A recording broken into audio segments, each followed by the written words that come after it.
Bonjour à tous, bienvenue dans ce nouvel épisode de Qui relève du document. Aujourd'hui, on est au Filmar avec Vania et Jorge pour parler de la programmation de ce super festival. Bonjour à vous. Bonjour. Bonjour, merci pour l'invitation. Merci à vous, on est ravis. Et Alex, tu veux peut-être commencer ?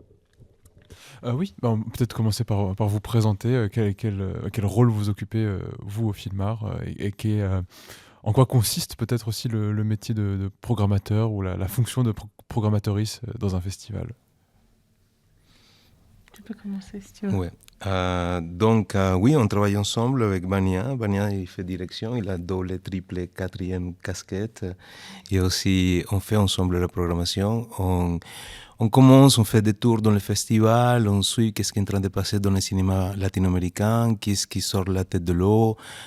Et aussi, on va chercher des films qui ne sont pas arrivés en Europe. Et à partir de là, on fait une grande sélection de films, on regarde plein et on commence à discuter avec Vania chaque détail de chaque film, pourquoi oui, pourquoi pas.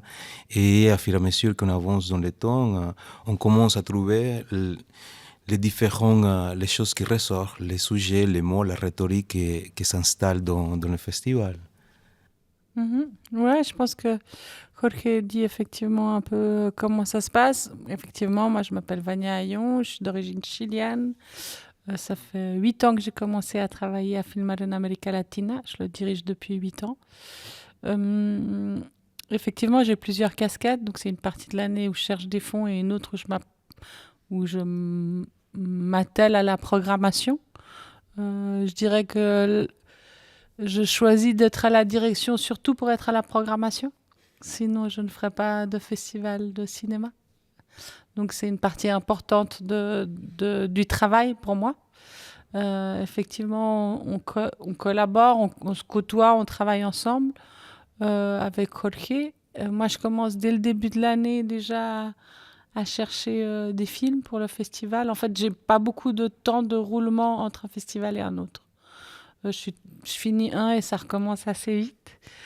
Peut-être ce que je peux rajouter un peu plus de ce que Jorge a dit, c'est que il y a des fois que dans l'idée de la programmation, on essaye aussi d'aller vers, parce que c'est des choses qui se nourrissent, c'est pour ça que je vais parler de ça. Des fois, on essaye aussi de chercher des subventionnements. Et les subventionnements sont aussi liés à une manière qu'on peut avoir de programmer. C'est quelque chose qui ne se dit pas beaucoup, mais je pense que c'est quelque chose qu'il faut dire aussi.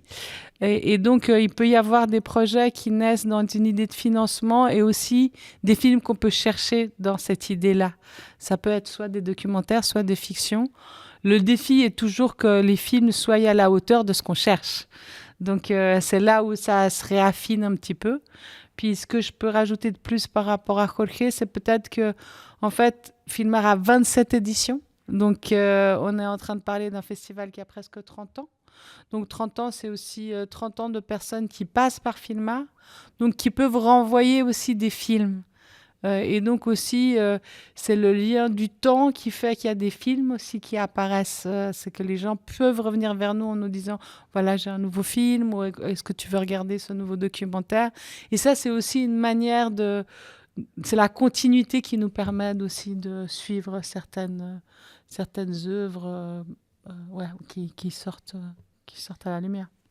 Et une autre chose pour compléter Vania aussi, on se trouve dans un festival de cinéma latino-américain, on essaye réellement de donner un panorama de qu'est-ce qui se passe en toute Latino-Amérique, et c'est évident, il y a des pays qui produisent beaucoup plus, qui ont une histoire de cinéma différente, et ça fait partie aussi de notre discussion, c'est comment on arrive à inclure les plus quantités de pays possibles, parce que c'est ça qu'on a besoin, c'est ouvrir des fenêtres vers Latino-Amérique, et si on se concentre sur 3 pays qui produisent pas important pour nous.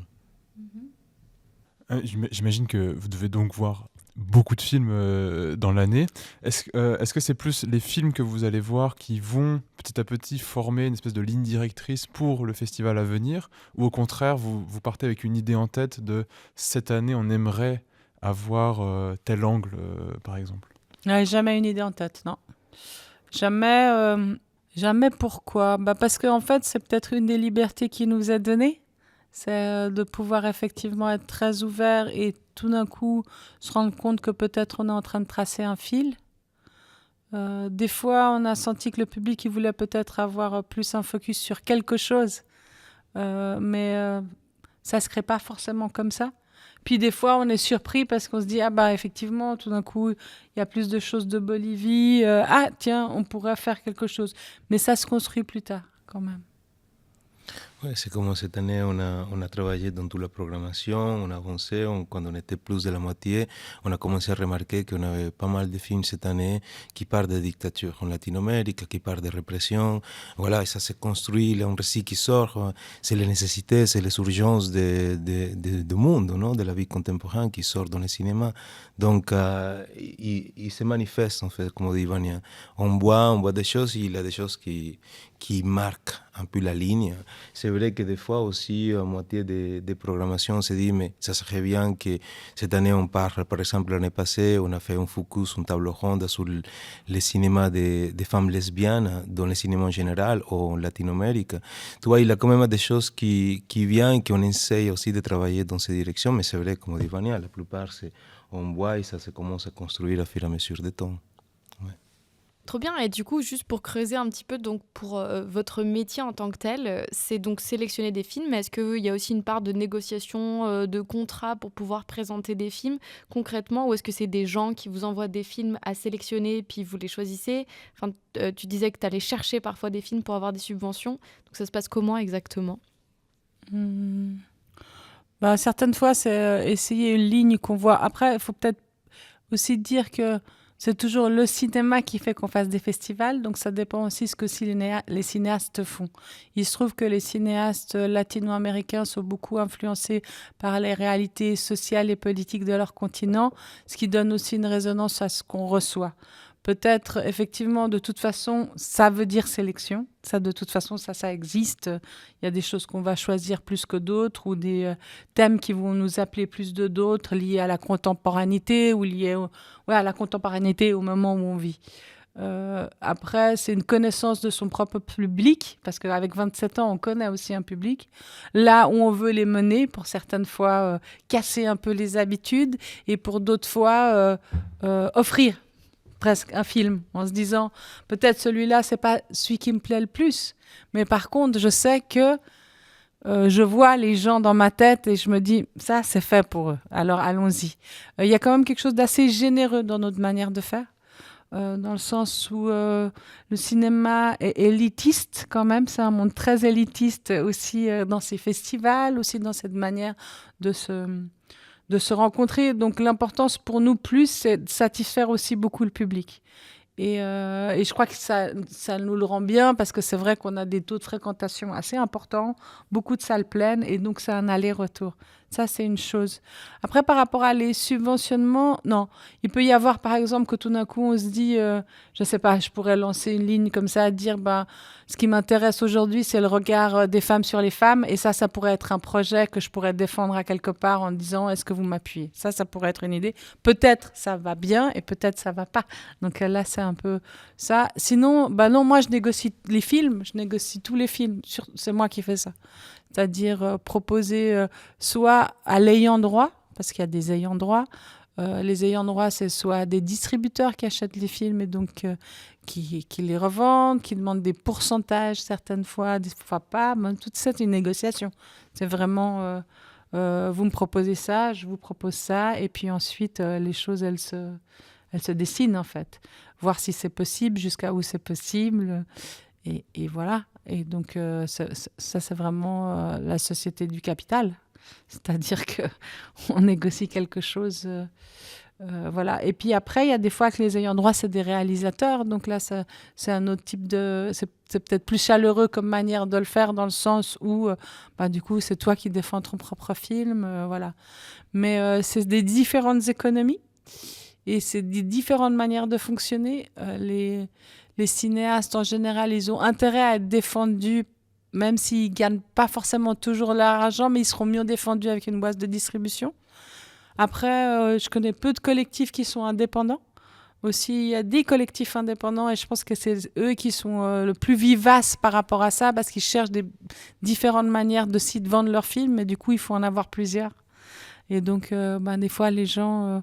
en gros, tout le monde veut être réalisateur et pas faire autre chose, mais c'est compliqué d'être que réalisateur ou réalisatrice pour pouvoir durer dans ce milieu-là, je dirais.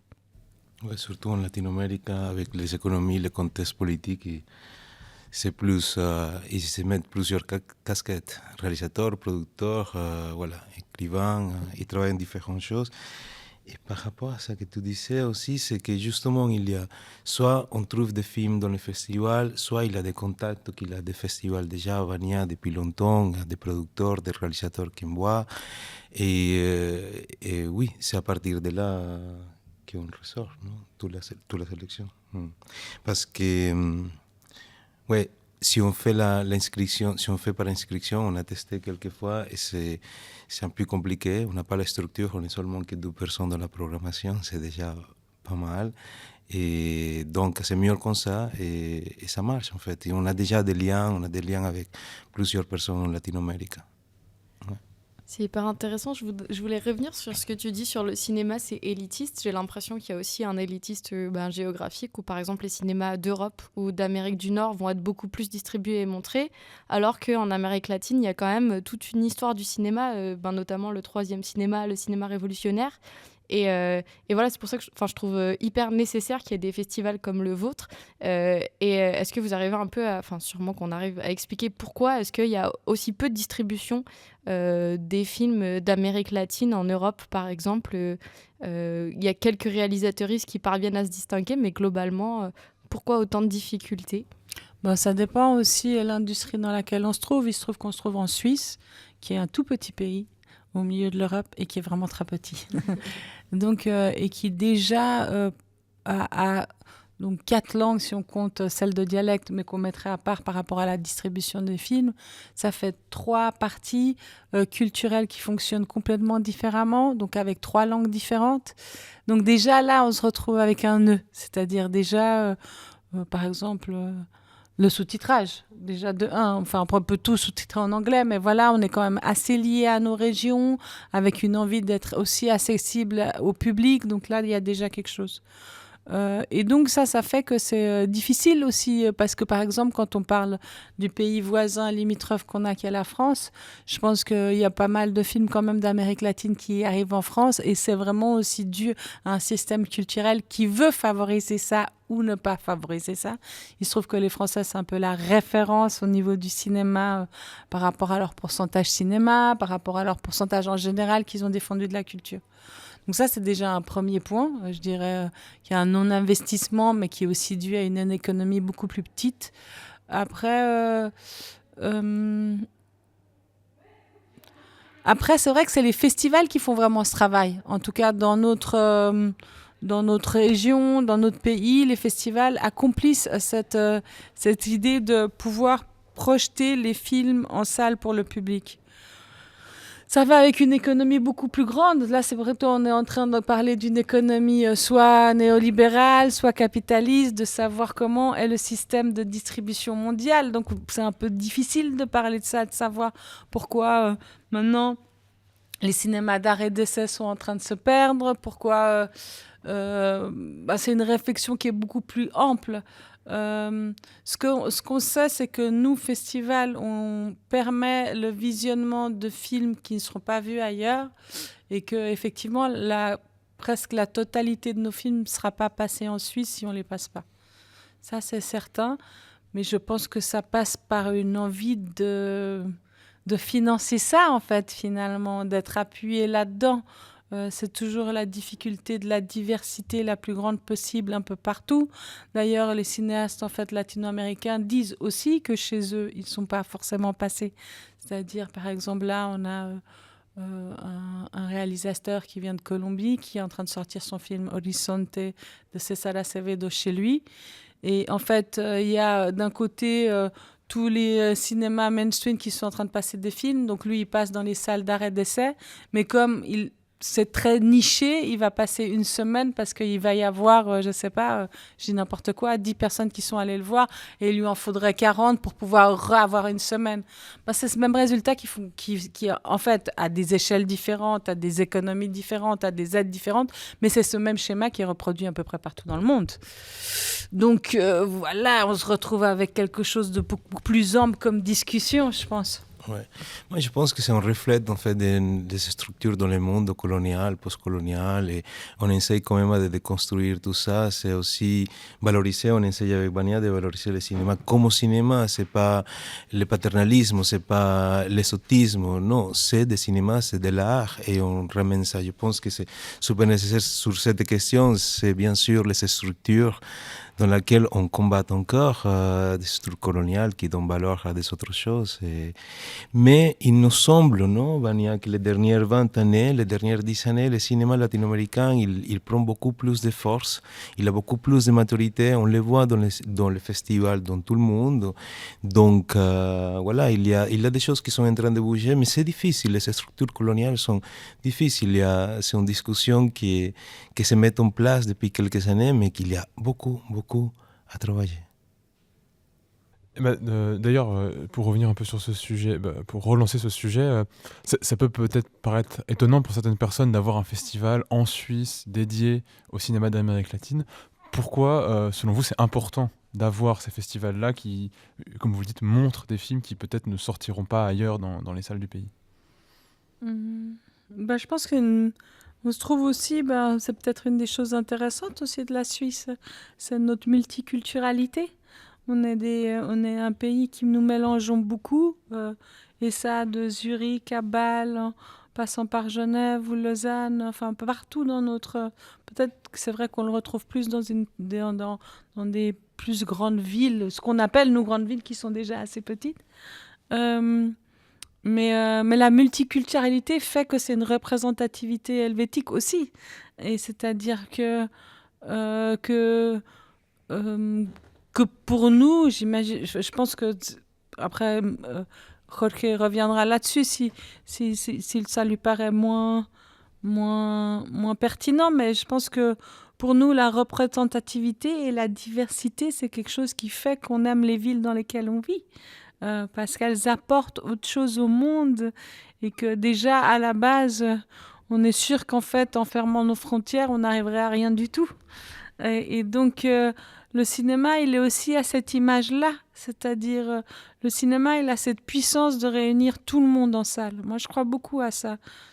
Après, bien sûr que comment pas croire en ça quand on est directeur d'un festival de cinéma, mais voilà, et chacun a sa religion, quoi. Moi, la mienne, c'est les salles de cinéma. C'est vraiment une de mes religions, dans le sens où je crois beaucoup en la puissance du cinéma et à la puissance d'aller vers le spectateur. Je crois beaucoup au jeu qui existe entre le spectateur et l'écran, et donc en fait, il est ouvert pour tout le monde et qu'on peut tous jouer de manière différente. Alors, ça nous intéresse de savoir ce que pensent les latino-américains des films, mais ça nous intéresse de savoir ce que pense tout le monde, finalement. Et c'est dans cette union, dans cette communion un peu autour des salles de cinéma que se passent les choses. Et après, je pense que pendant longtemps, Filmar a été catégorisé qu'un film latino-américain. Et puis que depuis quelques années, on a gagné aussi, entre guillemets, un droit par rapport au regard, comment nous regardent les gens, en disant, en fait, il y a une cinéphilie. Et il y a une cinéphilie qui a... Oui, effectivement, il se trouve que c'est d'Amérique latine, mais c'est juste aussi que la qualité est d'une belle qualité, d'une belle couleur, et que peu à peu aussi les gens s'approchent un peu plus, peut-être. Et que aussi, peut-être, il faut dire qu'à ses départs, dans les premières éditions, on était sur un regard beaucoup plus dans la coopération qu'on appelait avant. On regarderait l'autre dans je te tends la main, je vais t'aider, quoi. Alors qu'on essaye un peu d'arrêter de se regarder de cette forme-là. Cette forme-là existe toujours. Je pense qu'il y a aussi une grande importance à le dire, parce que bien sûr qu'on veut parler de décolonialisme, mais il ne se fait pas du jour au lendemain. Il est encore en début de progression, je dirais, parce que si on est en train d'en parler, et si on est en train de parler du décolonial, bien sûr qu'il est à la mode, mais il est beaucoup plus difficile à mettre en place que ça, notamment par des systèmes de production de films qui font qu'on coproduit les films avec des gens qui sont des coproducteurs suisses, français, allemands, anglais, américains, et qui viennent produire des films du Chili, de Colombie, d'Argentine, de Bolivie. Donc, ça pose un vrai questionnement et que ceci est encore c'est très frais.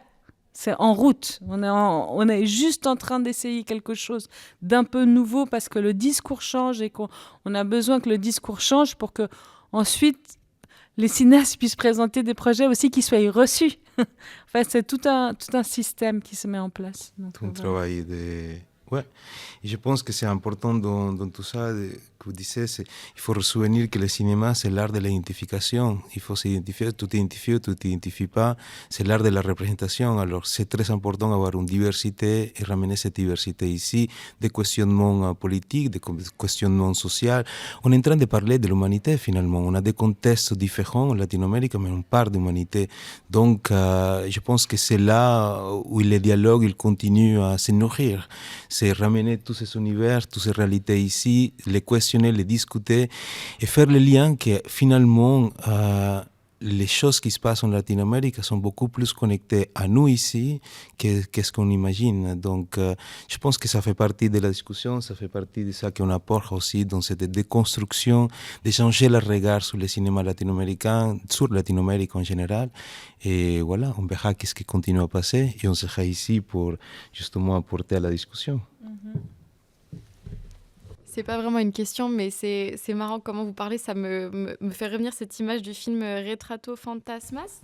Retrato Fantasmas. Où il montrait, le réalisateur, que beaucoup d'églises étaient devenues des salles de cinéma. De Kleber Mendoza oui, Filho. c'est ça. Ouais. Et où tu as dit, vous avez un peu dit cette idée de unification du cinéma, où tu as même dit c'est comme c'est ma religion. Mm-hmm. Et voilà, ça m'a rappelé ça. Mm-hmm. C'est notre connexion spirituelle contemporaine.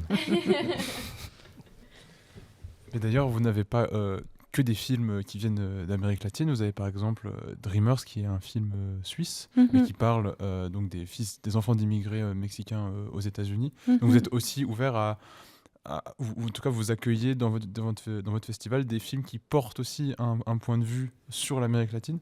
Comment pourquoi c'est important plutôt d'avoir pour vous cet autre point de vue? Là aussi, c'est une réponse assez claire. Ça dépend de la qualité du film, quoi. C'est-à-dire qu'il se trouvait que Dreamers, qui a été réalisé il y a quelques années déjà, mais comme on s'est retrouvé aussi dans les nouvelles lois que Trump est en train d'appliquer aux États-Unis, il était d'une actualité brûlante et en plus, la forme dans laquelle il est traité, la photographie qui est amenée nous a paru de nouveau très intéressante. Du coup, voilà, on va le chercher. Après, il se trouve qu'il y a cet autre film, L'Évangile de la Révolution de Xavier Drouet.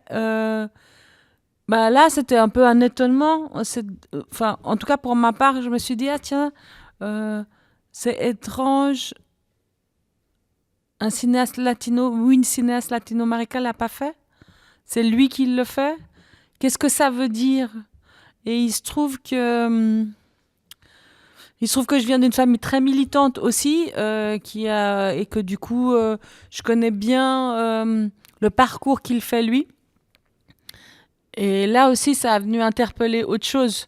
Donc, dès qu'il y a un sujet quand même sur lequel il y a quelque chose à dire qui titille derrière, et même d'autant plus si c'est quelqu'un d'autre qui vient d'ailleurs, là, il y a discussion plutôt entre nous. Parce qu'effectivement, c'est quand même quelqu'un d'autre qu'on ferait rentrer dans la sélection, qui n'est pas d'Amérique latine, donc on va quand même se poser des questions.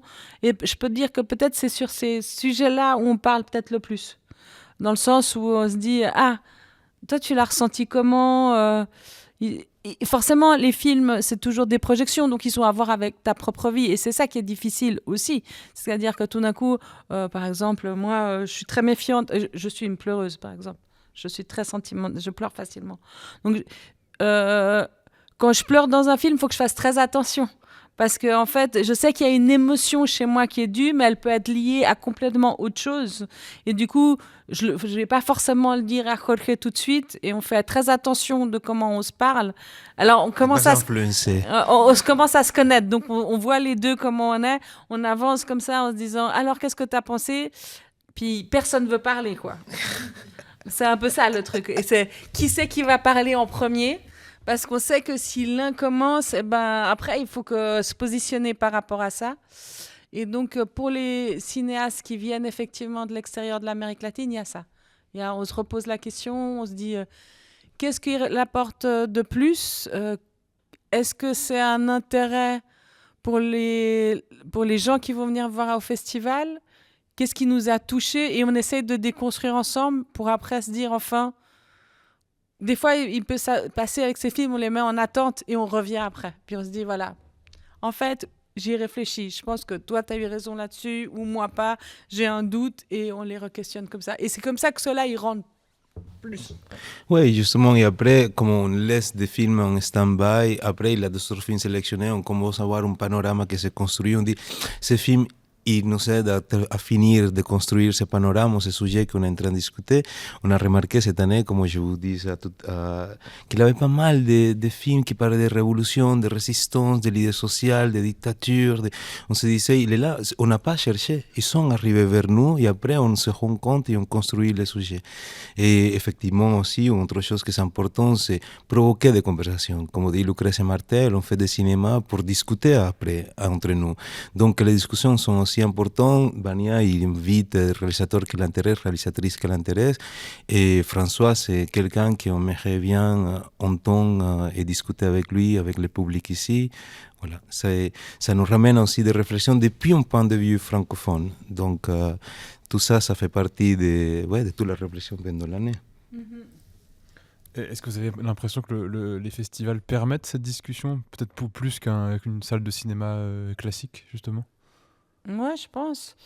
Parce que, de toute façon, les festivals par rapport à une salle classique, c'est tellement différent. C'est-à-dire que on peut presque pas comparer. C'est vrai qu'eux, ils se sentent un peu en danger face à nous parce qu'on arrive avec...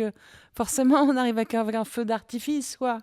C'est-à-dire, on va chercher des... ça n'empêche pas qu'on travaille beaucoup pour y arriver, mais on arrive avec un feu d'artifice qui fait des invités, des soirées, des discussions. Donc, no pueden competir, tu peux pas les mettre en concurrence. C'est pas possible. Donc, une salle de cinéma, si elle veut effectivement vivre, elle doit déjà rentrer des chiffres, avoir des distributeurs où elle doit leur rendre des chiffres, parce que les distributeurs, sinon, ils ne voudront pas venir chez toi. Donc déjà, grosse différence. Et puis après, au-delà de ça, créer une manière d'avoir une thématique régulièrement pour que du coup, je ne sais pas, moi rouge, j'en sais rien, tu fais que amour ou communisme, j'ai aucune idée, mais du coup... Donc, il faut vraiment qu'elle installe quelque chose qui doit être très installé pour pouvoir le faire. Et comme elle aussi dépend de la distribution de films qui sortent tous les mercredis, si elle n'a pas des films qui sortent tous les mercredis, elle n'aura pas de films. Et donc, c'est difficile, à moins d'avoir 2 salles. Non, mais c'est ça. Tu as 2 salles, tu peux faire 2 ambiances. C'est-à-dire que d'un côté, tu reprends ce qui sort par semaine, et donc tu es attaché au distributeur. Eux, ils savent que toi, tu es en train de sortir les bons films au bon moment et que tu t'y intéresses, tu te bats pour les avoir parce que Pathé va vouloir le même film que toi si ça se trouve, donc voilà. Et puis dans l'autre, tu crées quelque chose de thématique et que tu proposes. Mais si tu n'en as pas 2, tout seul, tu peux pas le faire. Donc les salles de cinéma, c'est un métier hyper difficile d'avoir une salle de cinéma. Tu dois toujours te réinventer, surtout si tu n'as qu'une salle. Donc, créer quelque chose avec le public, plus rester dans le marché, c'est hyper compliqué, je pense. Et du coup, nous, on est un podcast qui se centre notamment sur le cinéma documentaire. Et on se demandait, dans votre étape de sélection et de programmation, est-ce que le documentaire a une place un peu particulière? Vous avez un peu la fiction et peut-être, je sais pas, un quota de documentaire, ou est-ce que vous mettez un peu tous les films à la même enseigne sans distinguer nécessairement le documentaire d'autres types de films? Non, je pense réellement, on pense pas la quota des documentaires ou fiction, on va vers les films. Et les films, si nous touchent, si nous parlent, si on trouve pertinente, on les met. Et ouais, dans le documentaire, on trouve des documentaires de création, d'essai, d'expérimentation. Et réellement, non, on pense plutôt à des films. Et si le film est un documentaire et c'est bon et ça nous apporte à la discussion, bien sûr, il va être bienvenu. La même chose pour la fiction. Dans les deux côtés, il y a toujours des fragilités à trouver. Donc, c'est plutôt le film qui nous fait la décision de ça. Après, on a une section, bien sûr, tous les années, que c'est au front, que c'est justement pour les films militants, pour des dénonciations. C'est des films plus engagés, on va dire. Et là, voilà, mais il y a toujours en Latino-Amérique des films engagés. Ouais. Ouais, c'est quand même la volonté de les mettre au même, dans un même degré, ou je sais pas, dans une même ligne. C'est toujours difficile, parce qu'effectivement, les documentaires, ils ont quand même une économie qui est différente d'une économie de fiction. Donc, il faut être quand même assez virtuose pour rendre aussi que les choses soient différentes, réfléchir à une autre manière de filmer, que le documentaire nous intéresse. Par exemple, là, on a vu dans La Noche du Pérou. C'est vrai que le cinéaste, il a vraiment pris la main à bras-le-corps et on sent quelque chose de différent. Je pense que c'est ça qui nous a attirés par rapport à ce film-là. Aussi de la thématique, mais il y a quelque chose aussi dans l'économie et dans la manière de filmer. Et puis après, en tout cas pour ma part, j'aime bien les films qui brouillent les frontières j'aime bien les films et en général dans de la cinéphilie, dans tout le genre de films. J'aime bien quand les deux genres s'invitent ou quand même quelque chose vient me faire penser que je suis dans une certaine réalité, mais pas vraiment, et que les cinéastes s'amusent avec ça. Je pense que je pense qu'on s'amuse pas assez. Voilà, en fait, je réfléchissais à ça. Il y avait quelqu'un qui a parlé en Q&A hier, et je crois que je le rejoins vraiment. Je pense on doit se permettre encore, quand je dis on, c'est ouais. Enfin, en tout cas, les cinéastes peuvent se permettre encore de jouer plus, de manière différente avec leur médium. Qu'en fait, on a toujours l'impression que... Enfin, d'abord, on dit toujours qu'on a toujours l'impression que le cinéma est en train de mourir parce qu'on a des plateformes, parce que les choses, elles se disent dans d'autres domaines. Mais je pense aussi qu'on reproduit beaucoup un même cinéma qu'on a toujours vu, et puis qu'il y a encore beaucoup de choses qu'on peut s'amuser à faire dans la musique, dans le son, dans le documentaire, dans la place du spectateur et dans les différents genres qu'on utilise pour l'image. Parce que ça fait, et je réfléchissais à ça, ça fait quand même un moment que tout le monde est lié à notre monde, il est en train de s'achever de comme on l'a connu. Notre cinéma, il est en train de s'achever comme on l'a connu. Mais en fait, il reproduit quand même beaucoup tout le temps la même manière de faire. Justement, là, on se trouve très bien avec Vania sur les cinémas qui bougent les frontières, que justement, ils sont dans la création, en train de tester, d'expérimenter des choses. Ça se voit reflété, par exemple, dans notre invité d'honneur cette année, Albertina Carri, qui est une cinéaste qui dialogue avec le cinéma, mais qui ne se marie pas avec un genre. Il est en train de jouer avec tout et on célèbre beaucoup ça avec Vania ici à Filmar. Je pense que ça reflète quand même la façon dont on s'approche vers le cinéma. C'est la puissance de l'œuvre et pas la forme ou les genres. Ouais. C'est hyper intéressant cette volonté aussi de pouvoir un peu plus s'amuser avec finalement les outils que le cinéma a, autant dans ce qui a été défini comme le fictionnel et le documentaire. D'ailleurs, moi, dans les quelques films que j'ai vus du festival cette année, je trouvais qu'il y en avait plusieurs qui faisaient ça. Notamment, je vais dire mal le titre, mais le film sur la rue 42. La L42. Ouais, c'est ça. Où, quand je le regardais au début, je me suis dit, c'est un documentaire. Parce qu'il y avait vraiment les façons de filmer, notamment des entrevues qui faisaient très documentaire. Et après, je me suis dit, c'est pas possible. Il y a des choses qui ont été carrément mises en scène. Et moi, j'adore me situer dans cet espace entre tout. Et j'ai l'impression, mais peut-être que je me trompe, mais que le fait que ce soit des films qui sont pas forcément faits, produits par des grosses boîtes, ça permet aussi un peu plus d'expérimentation, que c'est un peu le revers, on va dire, et que du coup, c'est peut-être une force de ce cinéma-là, entre autres, c'est de pouvoir expérimenter un petit peu plus. Ouais, c'est sûr. c'est certain. Après, il n'y en a pas beaucoup qui prennent ce pli parce que je ne sais pas pourquoi finalement, parce que c'est difficile de faire des projets tout seul. Mais par exemple, on a un film, il y a Pin de Farti de Alejo Mogiansky qui a été montré à la Mostra de Venise. Et il m'a dit hier qu'il l'a fait avec 30 000 francs. Donc ça doit être possible de faire un film avec 30 000 francs et aller à la Mostra de Venise. Voilà, ça pose des questions. Effectivement, ça pose des questions et ça pose des questions dans tous les sens. C'est-à-dire que d'un côté, on a une industrie qui nous dit il faut être coproduit, il faut avoir beaucoup d'argent pour que tu puisses réaliser tes films et aussi être diffusé. Et puis, tu as une autre qui te dit mais si tu es plus seul, tu es plus dans la création, tu dois plus t'inventer et tu es plus libre. Mais dans l'une et dans l'autre, c'est difficile de faire, je pense. Je pense que les gens qui s'en sortent le mieux, c'est ceux qui sont dans des collectifs, mais créer des collectifs, c'est pas facile non plus.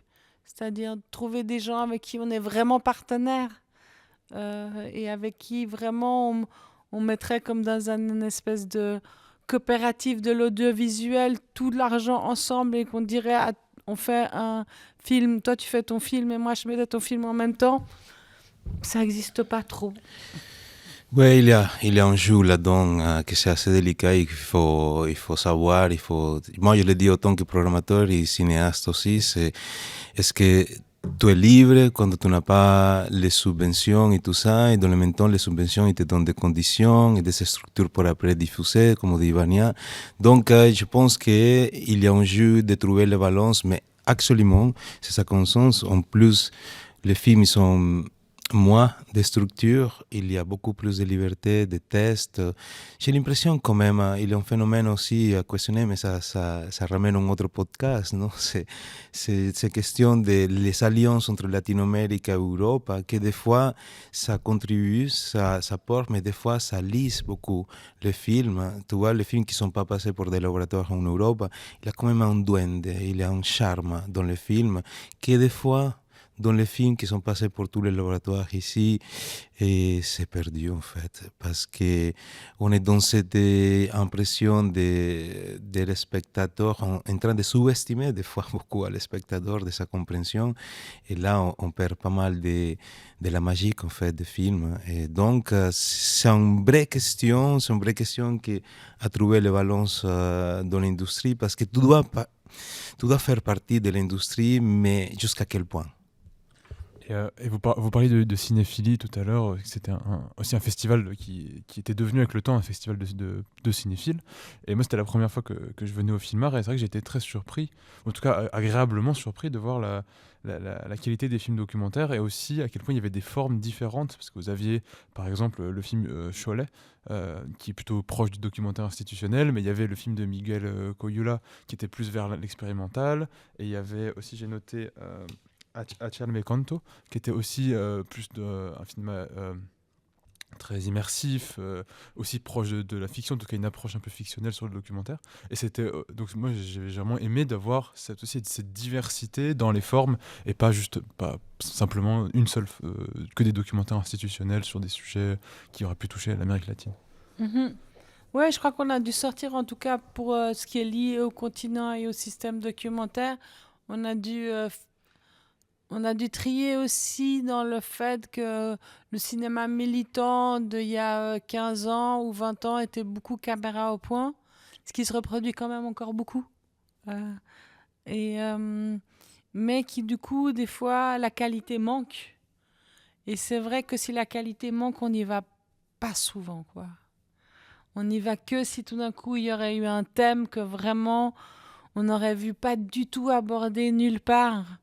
Et que du coup on se dit ah bah tiens quand même il a abordé ça alors, mais sinon on n'y va pas dans le sens où ça dessert aussi le propos souvent, et on en a beaucoup de ces propositions là.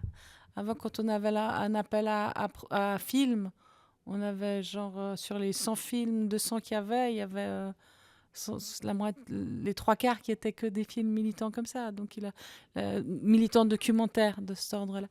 Donc, il a fallu sélectionner, quoi. Il a fallu...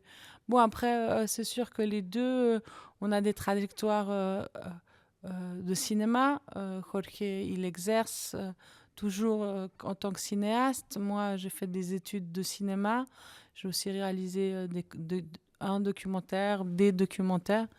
Du coup, il y a quand même ce regard toujours dessus. Et voilà. Et on peut pas... c'est ça la qualité en plus. On peut pas être en train de j'aime ou j'aime pas, donc il faut le défendre et tout ça.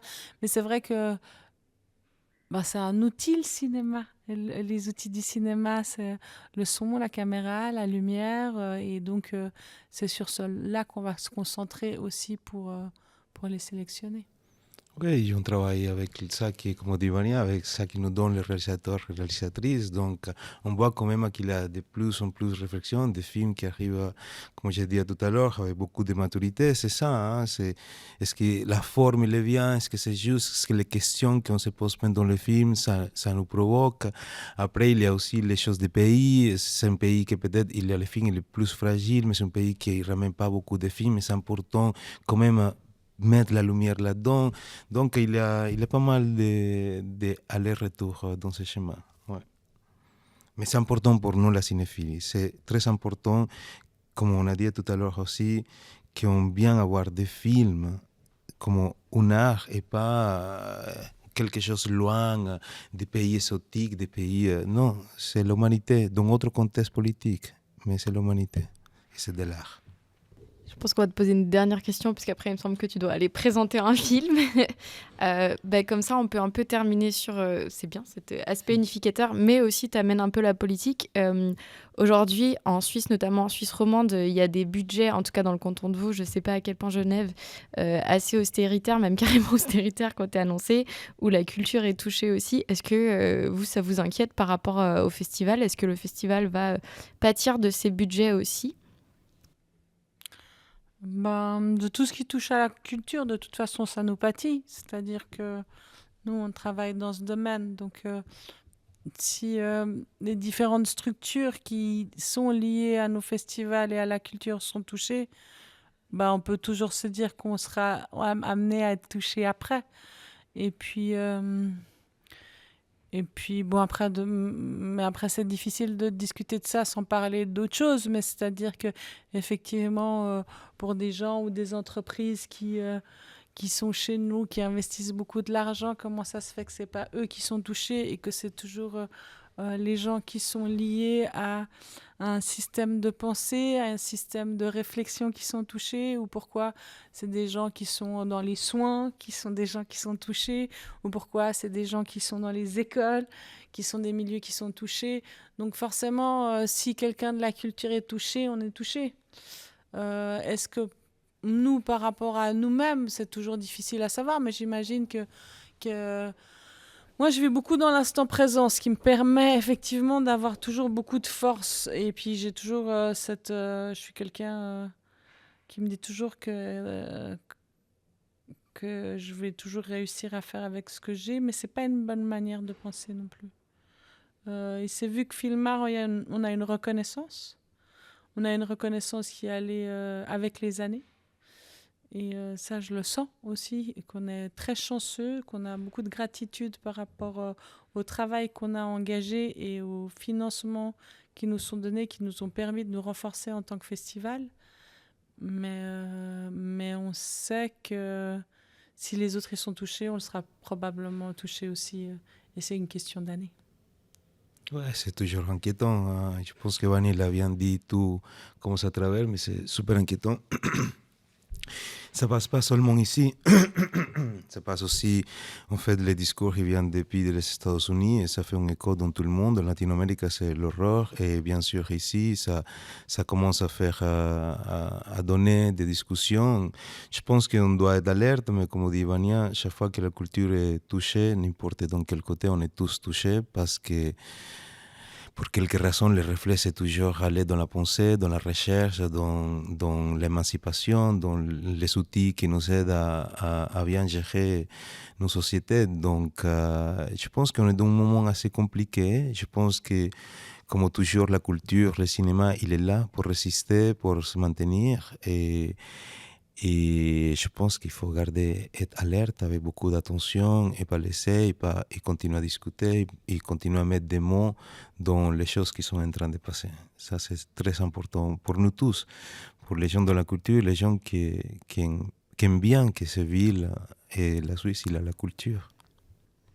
Bah, c'est un beau mot pour terminer. Il faut qu'on continue à aller collectivement voir des films, discuter, se réveiller tous ensemble avec de l'art. Bah, merci beaucoup pour vos réponses et pour cet entretien. Merci à vous pour les questions qui étaient bien et oui, merci pour cet échange. Merci beaucoup. Merci beaucoup pour cette invitation. Et à bientôt pour un prochain épisode.